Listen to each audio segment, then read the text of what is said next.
So in early 2022, Zenith released, and I covered it here on my channel. And at the time, it was not doing too great. I would like to say now, though, it's done a complete 180, and it's became so good, it's addicting. But before I get carried away, what is Zenith? Zenith is an MMORPG in VR, and it is exactly how it sounds. In Zenith, you have 3 classes, which 2 have 3 subclasses. First, you have Blade Master, which can dual wield swords whilst activating abilities by doing combos, and can defend itself by physically blocking attacks with their swords. Which might not sound like much, but remember, this is an MMORPG, so that is only the basics of the class, because you have 3 subclasses with different abilities and playstyles. So you have Tank, which is focused mainly on staying alive and getting as many enemies as possible to focus them, while the DPS players focus on killing and doing damage. Then finally you have Support, well, who support everyone else by either debuffing / stunning the enemies, whilst also healing their allies. So I mentioned that every subclass has their own abilities and playstyles.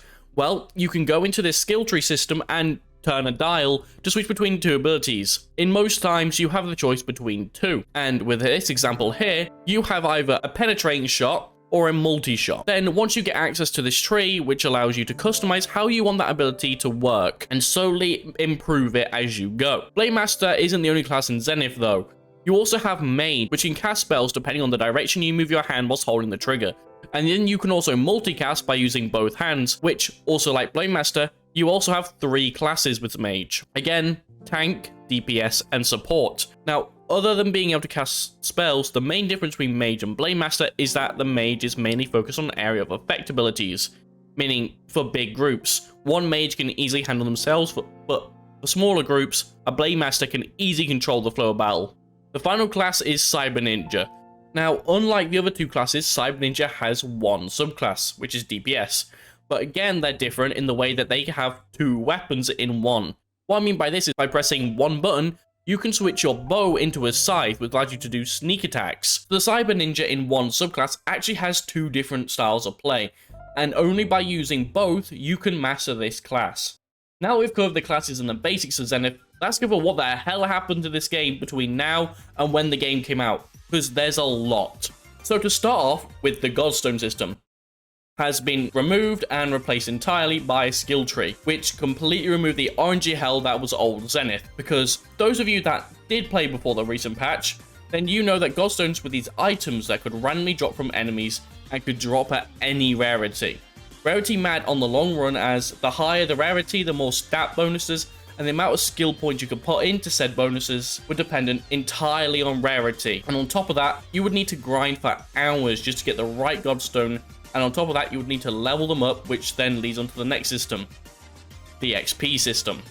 To say the least, with around 15 hours, you could get just above level 25 in old Zenith. Now, by just following the new tutorial, which I'll get to in a bit, you can get to level 20 in under a third of that time, because the XP amount between each level has been lowered, and I'm not sure, but it seems like the XP amount per quest has been increased, giving a lot more incentive to do side quests. Now, going back to what I said, that you could get to level 20 in around 5 hours. The max level is 40, I'm pretty sure. So this means you can get about halfway through your levels in 5 hours, allowing you to spend more time playing the more fun endgame content than grinding constantly for levels. Now, I mentioned this before, the tutorial has been overhauled entirely, and so has story progression in general, as now every new character you make will now be spawned in an area off the main map called the Skylands, where you can learn the basics before going to the original map, or you can simply continue the story from the tutorial by just following the main quest that it gives you. So now you can follow the story, or should I say stories, any way you want. And finally, the new story on the Skylands seems to not have level requirements, which drag down the old Zenith story so much, as back in the day, you'd have to grind for an extra 2 hours just to get the next main quest story. And finally, for the new stuff I want to cover is side quests. Now, I know side quests were in the old Zenith, but now there's a lot more variation. And on top of going around to NPCs and grabbing quests, you can also go to this menu and find the section called Agent Ranks.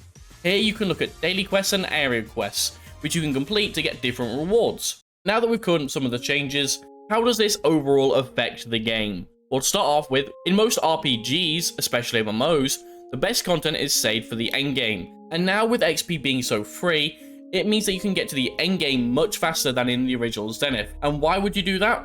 Well, a few weeks after the release, they went into an endgame content spree, so now there are many raids and dungeons to experience, some requiring higher gear skill than others.